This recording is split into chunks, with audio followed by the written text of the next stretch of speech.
Hey there, chitlins. It's been a little bit of time. I have been distracted from my video blogging by the process of, selling houses. So wanted to bring you up to speed on the episode of our listing, behind the scenes look.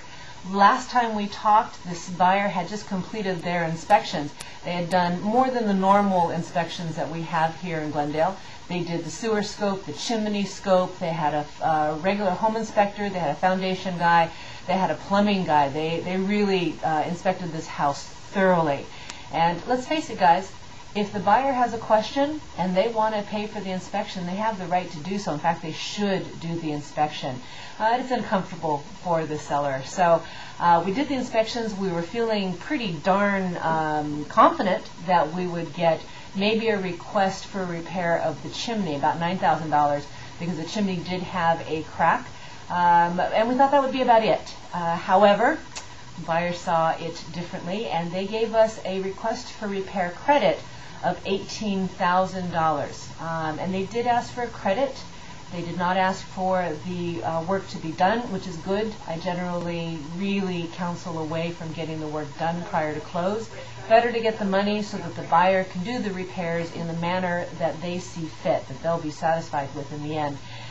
Sellers were outraged with the $18,000 credit because they felt like their house was in fabulous condition.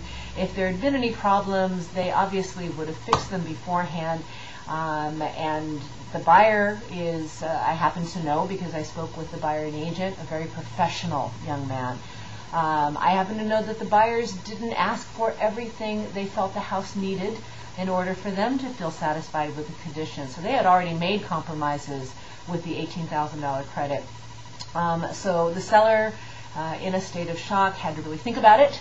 And my advice to them, as it is to all of my sellers, is I understand that this is not what you would do if you were to stay in the house, but this is what the buyer wants, needs, and desires.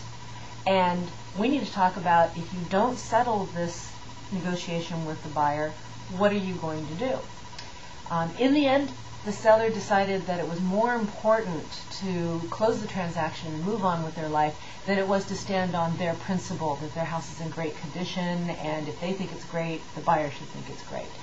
And they went ahead and signed it, and they're happy with their decision. And the buyers are happy that the sellers accepted their request. So we're moving on. They've removed their contingency, and we are moving into what I call the sleep phase of the escrow. So there won't be much to talk about over the next many days, and we will wrap this up probably with our next episode. So we'll talk to you soon. Bye.